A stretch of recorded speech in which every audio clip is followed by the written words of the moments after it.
see that beautiful mountain behind me? That's the view that we have. That's the house. There's the view. The river is also back there. And Lord, you are a stalker. Welcome to Puerto Rican Plant Hero, where we here saving these plants. Today we're going to talk about soil and the many different kinds of substrates that can be used so that you can get it right for your house. We have many different kinds that's out there to fit your needs and suit the plant's needs as well. Mostly the plant's needs, but your heavy watering hand or your non-heavy watering hand, whichever one. I'm an underwaterer. Which one are you? You're going to find out when you buy that plant and you mix your soil. I had to make this introduction because the first introduction I was using a mic that I can say I don't like. Maybe I had it too far away from me and I need to wear like a more up here shirt and clip it there, maybe experiment a little bit. But the sound on there is not to my liking, so it's gonna swap from this to that. I did have to make a different intro because it sounded like I was whispering and I didn't like that. But this video is going to be on soil and the many different kinds of types there are and how you can use them, how I use them. There's going to be different clips with the headphones in because I forgot to demonstrate.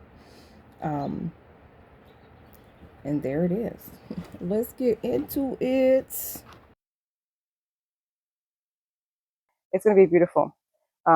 So our first soil mixture is going to be Fox Farm. It is cold, by the way. It's a nice 30. But we're going to do this all here because there's a lot of stuff to take inside the house. Where's Toasty?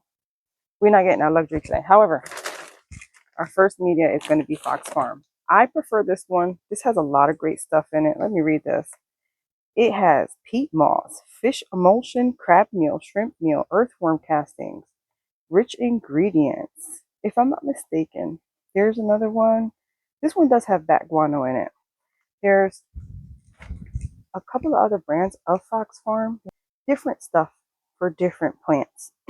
When it comes to your soil, that's kind of like your base for how they're going to survive in your environment. If you have a dry, crusty environment or really wet, boggy environment, as well as the plant's physical needs. Some plants can tolerate not being watered. Some of them really need to be watered. So this video is going to be on mixtures of different kinds of ways to be able to get that right mix for your plant in your house. Fox Farm is my base, my personal base. I love it. I've never had issues with it bringing a whole bunch of gnats in it. I do keep the bag closed and I pour as I go inside of a big container.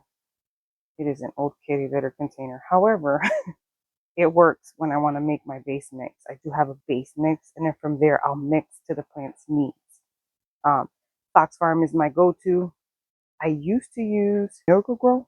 I want to say it's Miracle-Gro. I used to use a lot of Miracle-Gro. I noticed that I had a lot of infestation of gnats immediately, so I stopped using it. I heard a couple of rumors about that they just have an infestation in their soil, so I don't use their soil. I do use Fox Farm. A cool, dry place at that. Doesn't get damp, doesn't get water on it, so it prevents the breeding grounds for it. Sometimes your soil can come with the eggs. This one, I have never had an issue with. So that is your base. That's your soil. It's gonna look like that. It's got a bunch of stuff in it. It's got the perlite. It's got all your fundamentals. It's got some bark in there that's already broken down. The roots grow out of it. You have other things that you mix in here to help it. This is a good base for my home. I love it. Fox Farm. Titties. Our second mixture, I know my head is cut off, is going to be our perlite. Now there's many sizes. I have this big coarse one for bigger plants that need a more airier mixture but still create humidity in the pot. These are porous, but they also can hold on to water in their little nooks and crannies and create a humidity inside of your container. There are smaller ones that people have. I'm going to show you my container. Walmart containers, guys. There's other stuff in here. don't mind that. More smaller, as you can see. So you can use the big ones for bigger pots, or you can use the smaller ones. The smaller ones are really good for most plants. That's what most people buy. These chunkier ones I use for my bigger, chunkier mixtures. Those I'll just use for like regular planting and stuff like that. Those are the two bases of things that you could buy, and you can really work on a multitude of levels. If a plant doesn't like a lot of water, you can just put 40% soil and then 60% perlite. That's what I do for my cacti if I don't have anything else to put in my mixture, like sand and other things like that. But it helps to dry out the plant more, gives it more air inside of the potting mix. Does a lot of great things. So the next neat substrate that you can use, the cocoa chips. You can get them in a brick. You can get them loose. This one here we usually put in water to kind of help break it apart. They get filled up and they're just cocoa chips, cocoa husk, whatever you want to call it. People call it different kinds of things. This was in my box of perlite because it's a half a brick and I want to keep anything from going in there and living in there. So it's good to always cover up all your substrate that you do get your hands on instead of having an open bag around. That bag that I have at Fox Farm, I do roll it up and I clip it and it sits somewhere where nothing can get to it. Cocoa, it's really good if you need, like, the roots want moisture in it, but still need to be dried out. Um, this I very seldomly use. I use mostly for my aneroids. I'll go and I'll put some of this in there, or if I have bark, which is more available to me quicker and easier, I'll use that. This is more for like the more rare expensive. Um, hence why I always have some around.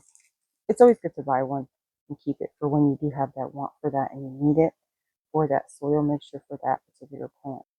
All the plants that you get at the box stores, there's so many different kinds now coming out with Costa Farms, really just putting it out there with the many things that used to be very rarely available to everyone.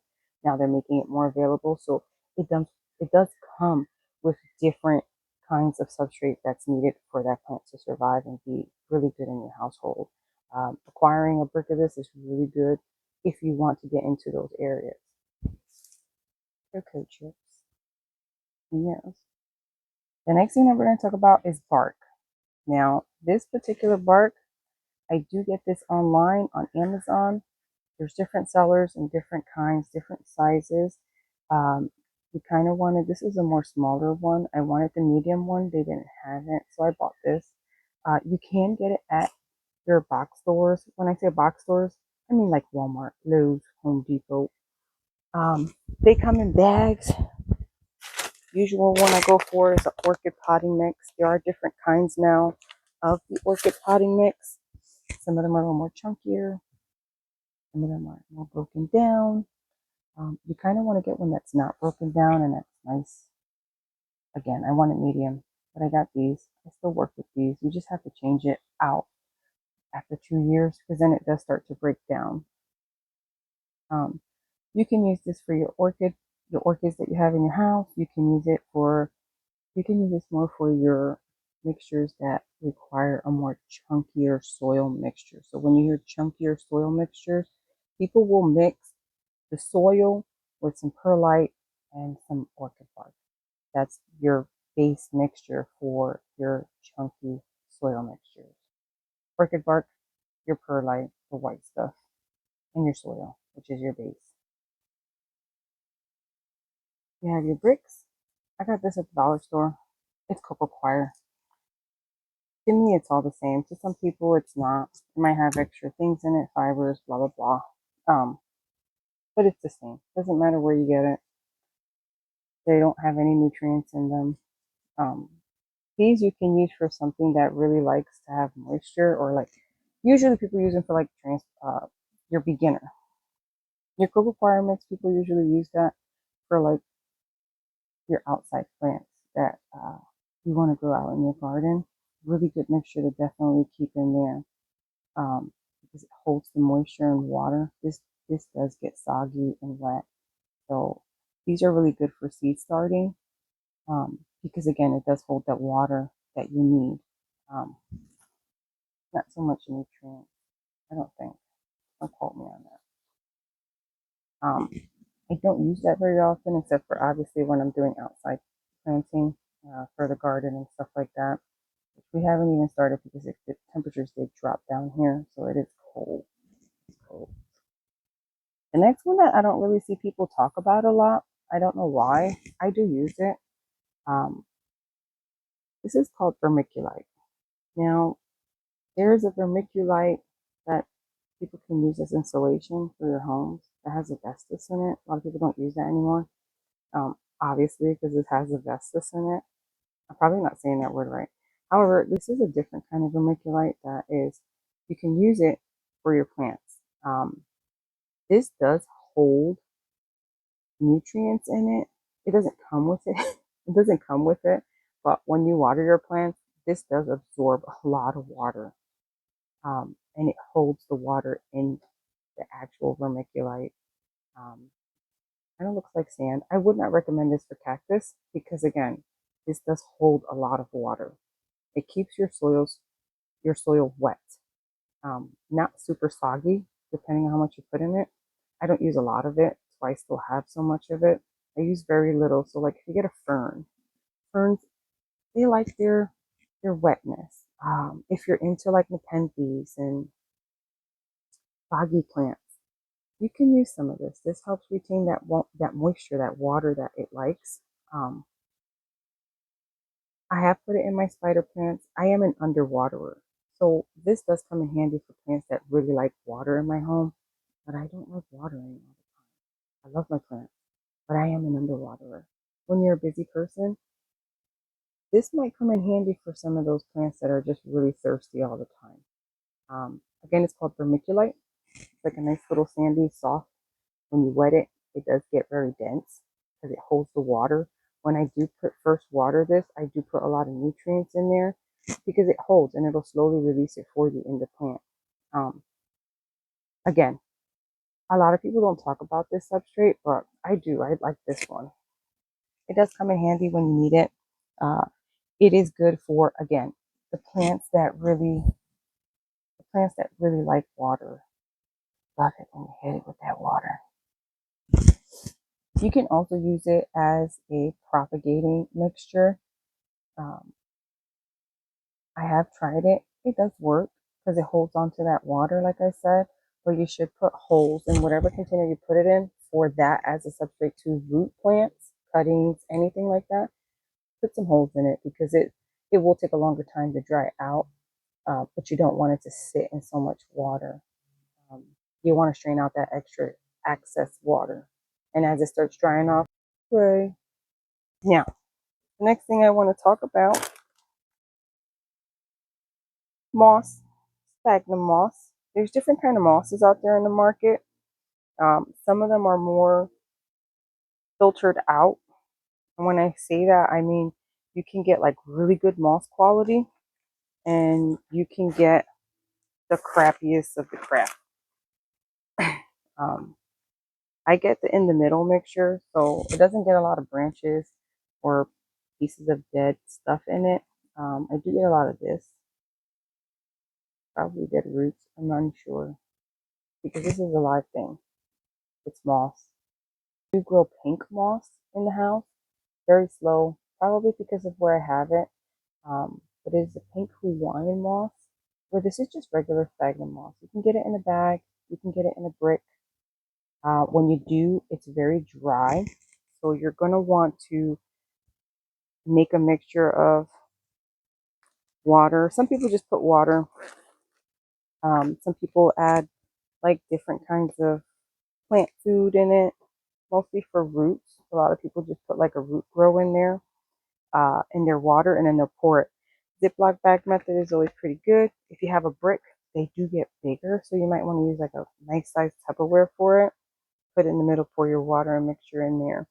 Um, and you can use that. I use that for orchids that like to have humidity around their roots, but you can use this to also grow cuttings and things like that inside of pot boxes.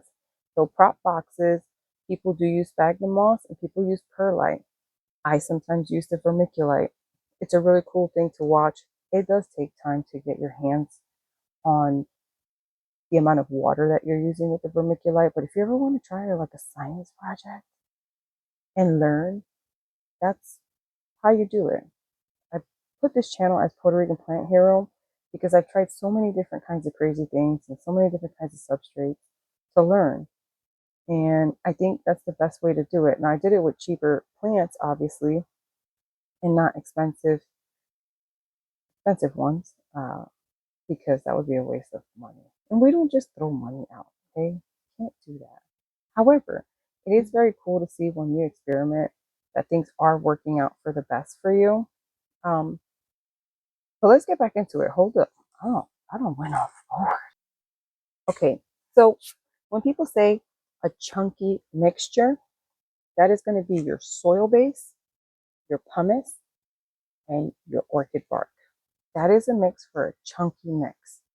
Now, people always do this by ratios or percentages. So they'll be like a 60-40. So you got to think 100%. So if they say 50% soil, 50% perlite, it's just half and half, guys. If 60-40, you put a little bit more of one than the other. For a chunky mix, I would do like 40% of soil, 30% of the pumice, and another 30% of the chunky, which is your orchid bark. Um, if it's going to be something that I need more water, like for it to hold water, because I don't water very heavy, it's going to be my soil mixture, a little bit of vermiculite mixed in there, and maybe some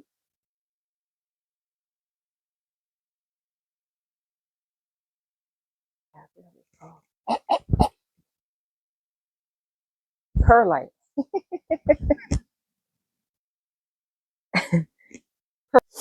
So for something that likes the more water retentive plants that you have, like your ferns and stuff like that, that like to have that moisture inside their pot.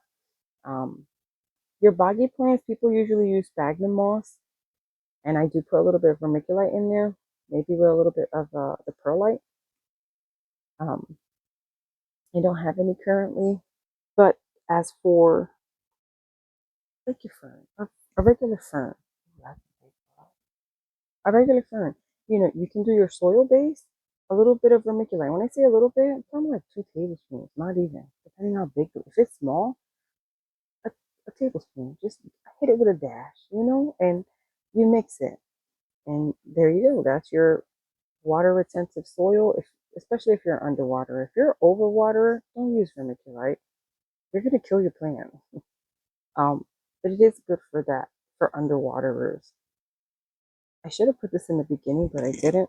But I do always have a lot of worm castings, compost. This bag has been really good.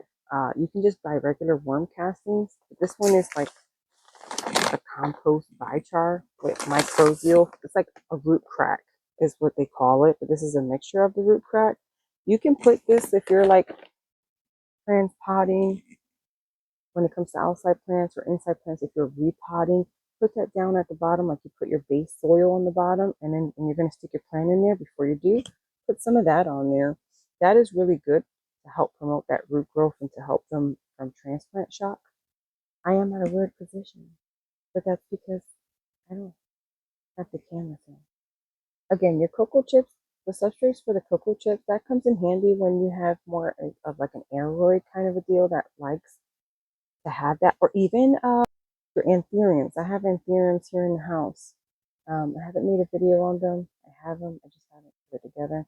But the anthuriums, they use a lot of cocoa chips or um, the more chunkier ones because it does hold on to water inside of the chip, but it keeps that dryness that it still needs. So it creates the humidity that you need for that plant without giving it root rot. But it isn't an extremely chunky mixture. And I am an underwater, but I do baby that tray.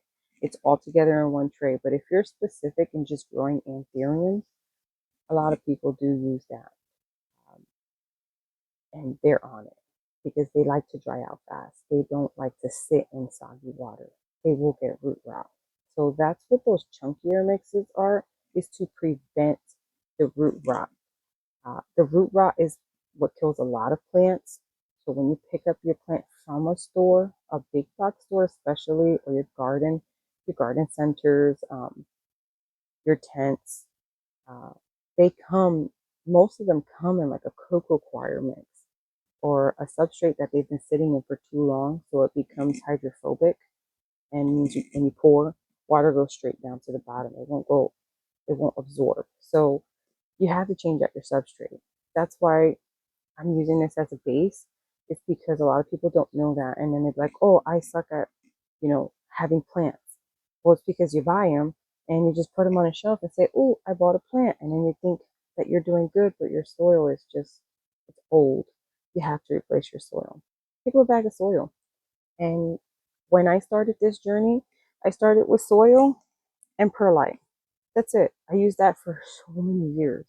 Uh, and then I started buying orchid bark, and I started doing more mixtures for the plants that I kept killing because I didn't realize that they needed a chunkier mixture. So again, your chunky mixtures are going to be soil, perlite, and orchid bark. Different kinds of stuff out there. Whatever works for you is great. Again, Fox Farm is my go-to. I love it. It is a good mixture. For me, I like it. Some people might not. I know I like it. I've never had an issue with it. Some people say you can put mosquito bits in there so that if you don't get those little mimes, which are the little gnat flies, uh, I don't get very many in the house. If I do, it's like two or three. Thank God. But I think that comes down with just the way the soil is. It's the soil. I would spend money on my quality of soil than I would on the other mixes, the other substrates. Those substrates are pretty dry. They don't come with a lot of stuff. Again, I stay away from Miracle Grow. It's nothing to them. I just didn't have a lot of good experiences with Miracle Grow. Now, their fertilizer, yes, I will use their fertilizer. I don't care. That fertilizer is great. Do I have a bunch of other fertilizers? Absolutely. We'll get into that into the next video because fertilizer is a big complicated thing. Some people make it even more complicated. I do not. I just want to grow a plant that can tolerate me. If it can't tolerate me and it doesn't survive, it doesn't belong here. You hear me? So I have 400 plants in here. That means that they tolerate my ass. And if they can tolerate me, you can find some plants that will tolerate you too. Don't worry about it. You'll get there. There's lots of other substrates out there. You have, oh, I do have an example. We have pond. There's a different word for it. It's longer. I can't say it. But pond. Pond is pretty cool. Um, there's no holes here. You just put it here, you fill it up with water to about here. It's pond on the top. And usually people use it for semi-hydroponic. And it'll root very nicely. And then from there, people keep it in there. And they grow all their stuff in pond. There's also leca. Leca, these are called hydroponics.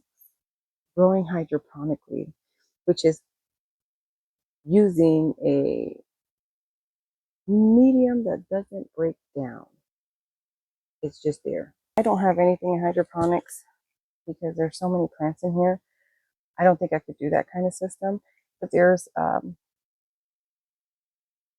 have leca balls. Leca is another kind of hydroponics. I'm pretty sure there's more out there. We have volcanic rock. I do use lava rocks. Lava rocks are really good for the orchids. It grows great roots for them. I am working on transferring them all out to that. There are many kinds of substrates to use, but for starting out, I think for beginners and really just kind of starting into it and you want to buy plants and you don't know where to start, pick up a plant, buy a bag of dirt, and buy a bag of pumice. Pumice. Lord, I am just not with it today. Buy a bag of perlite, perlite, and a bag of soil, and pick up a plant and break it apart. You know, make your soil will usually be wet when you buy a plant. If it's wet, break it apart. Don't butcher it. Roots are going to fall out because it's very established in that soil. Um, so slowly poking at it. You can have a skewer and just kind of poke at it, or just water it, get the soil out, and put your own new fresh soil in there. When you do it, buy some crack, some root crack, um, or again, just buy a really good soil. If you're going to spend your money on something, spend it on soil. You know, pick up that plant, buy a plant for $5, $10, maybe even 20. I think 20 is reasonable for a first plant if you're trying to go on the high end. Buy a bag of soil. Again, I got Fox Farm. There's Miracle Grow. I think there's other brands now at the stores. When you go, pick a really good bag of soil and grab yourself some perlite and learn your mixtures for your home and the way your heavy-handed ass is going to start out. You're going to think that thing's going to need water all the time. It's not. If you think you're a heavy waterer, which means you're always too much on it, then definitely put some more perlite in that sucker so you don't kill it as fast. Um, uh, but definitely, I mean, it's a win. But I really do think that when it comes down to plants, definitely going and investing in soil when you buy that plant is very important.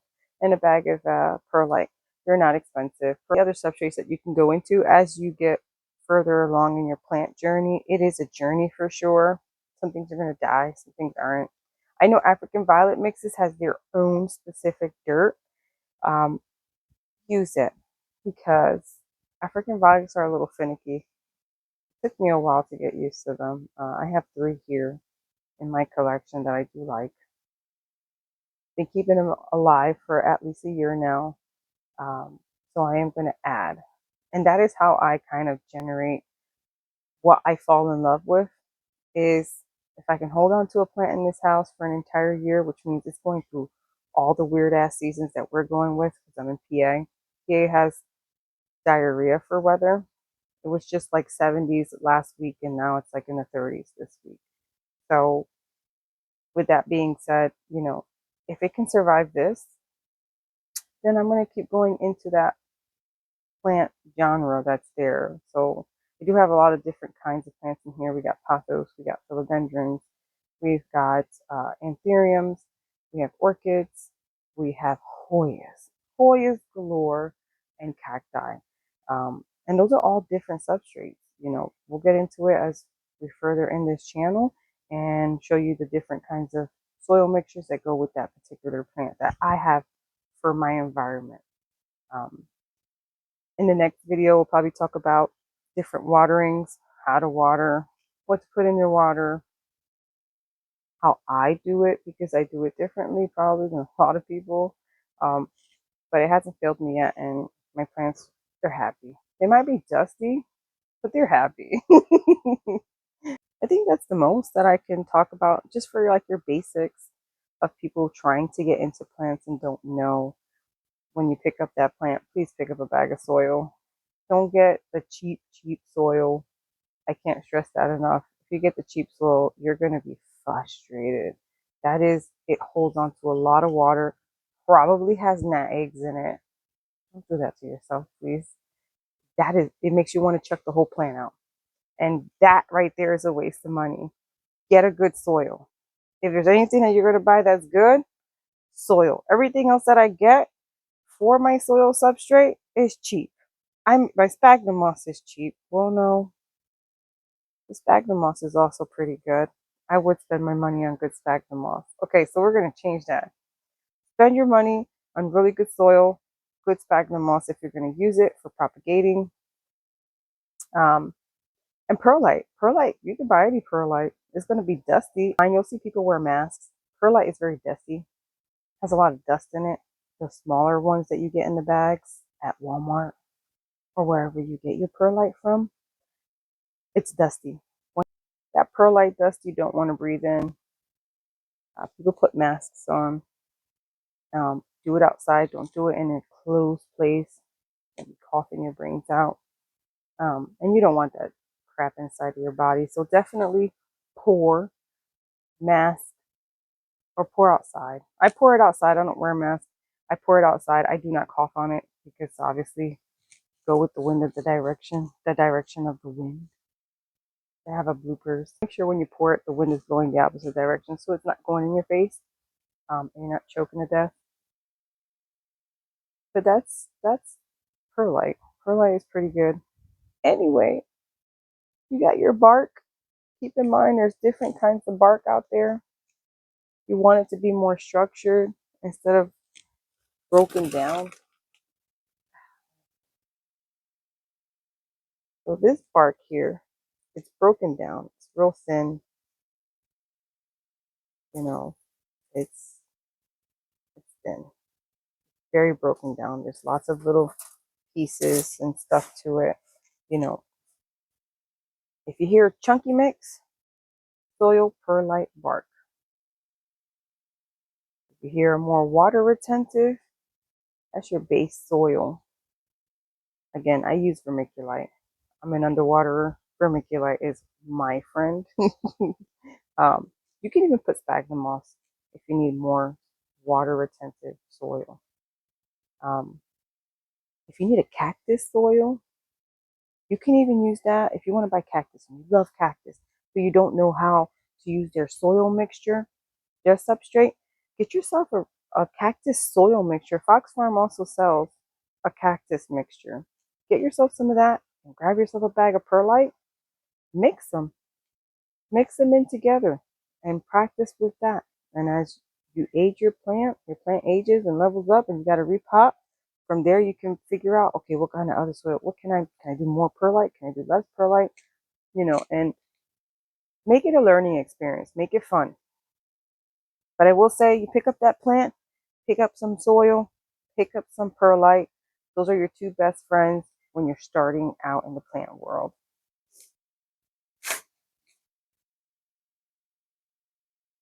And I will say, it is fun when you start to get the hang of it and you're like, oh my God, this thing is growing. It's super fun. It's super healthy for your soul and your mentality, how you take care of things, and what you put your hobby and your experiences in, and what you've learned and how you want to share it. It does get fun as you become more and more experienced in it. But don't be discouraged. Just pick up the plant, some soil, some perlite, make your mixture, repot that sucker. And you know the store and you buy a 2-inch plant, you only want to go one size up, maybe two. And I would say an inch. I do an inch. Because again, I am an underwater, so my plants do grow slow here. But that's for a reason. Get a 1-inch plant or a 2-inch pot, go for it the next size up. They have 3 inches, they have 4 inches. You can go the next pot up. When you bring it home, you take it out. If there's a bunch of roots in there, that next size is needed. If there's not a lot of roots in there, which has happened to me from these stores, there's not a lot of roots in there, I'll just take out the soil that's there and repot it into the same pot because it still has to grow in that pot. There's not enough root system. When your root system fills your pot, you're going to notice you're going to have to water that a whole lot more. Always check your roots. Pot it up. Some people, I do it, I cut my roots. If it's a plant that I know I can't move any further, I do have I have quite a few big plants. Some of those plants, I have to just cut the roots because I can't pot it into a bigger size. There's no place for me to put them. So it stays in that pot. I just cut down the roots, give it some fresh nutrients, some of the, I don't know how to say this properly. We're going to just call it root crack. Stick the root crack in there so it doesn't get shock from it, and it'll be fine. If you want to keep a small plant small, it's a pot this big, cut about that much out of the root system, fill it with dirt. give you another year or two if you want to keep it that small. You know, the root ball itself, the plant won't grow as fast as you want it to grow because it likes to get its root boundness. But when you're repotting into the next size up, pot it the next size up. Some people go 2 sizes up. It depends on the plant. If it's a fast root grower, yeah, pot that sucker up about an inch or two, maybe two. And just be mindful of your watering for it so that if the water's not sitting inside your soil. That's where your soil mixture comes from. A lot of information. So I realized that my voice with that mic is caca, and I'm a little disappointed in this video that I'm about to throw it down. This is a cup of hot water. I forgot to demonstrate for your coco coir. You put it in some warm water. You can put your nutrients in there, and what it's going to do is it's just going to expand, and it's going to grow. It's going to absorb all the water, and it's going to grow. It's going to go from that small little puck into like so much. Now obviously I dipped a lot of water, but as you can see, it is getting beefy, and as it just absorbs all the water, you can use it. Obviously I'm not going to use this. There's a lot of, it's very watered down, and I don't need it right now, but demonstrating possibilities. Thanks for coming and hanging out with me, talking about soil. Pick up that plant, pick up some soil, pick up some perlite, start planting so you can keep coming back for some more stuff. Put everything down in the comments if you got questions, if you like it, if you didn't like it. What can we improve on? I don't like the way my voice sounds in this mic. I hate it. However, it's working. It's doing the thing. Definitely like the video. Subscribe. Why haven't you subscribed? It's right there. Subscribe to the video, guys. Come back. Come talk to me. Holy editing mode. You got bloopers. Hi. Welcome to Puerto Rican Plant Hero, the channel for your plant hero needs. Oh. It is Fox Farm. No, this is not a paid advertising video. Oh, boobies. Ew, guys. Thank you now. It's cold. It's cold outside. Ugh. It's gonna be nice out here. It's gonna be lit. Cocoa chips. Yes. Mm-hmm.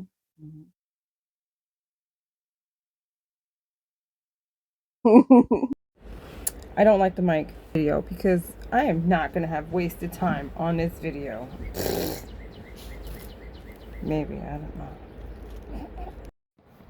Those are great for seed starting. For some reason, it took a picture of me. I did my hand thing. This video is going to be weird. I hope you like it. Shit.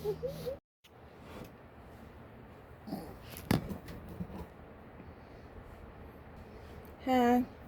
Welcome to Puerto Rican Plant Hero, where we're saving plants from ourselves because we are the worst plant enemies in our plant collection. With me. Yeah, no. Hello, welcome to Polar to add. Scratch. Oh, excuse me. Why? Shit.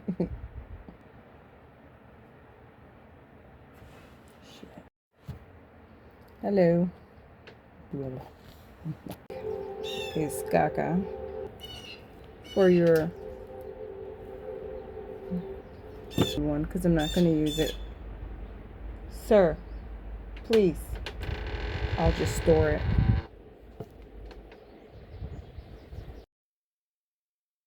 Thank you for coming and hanging out with us.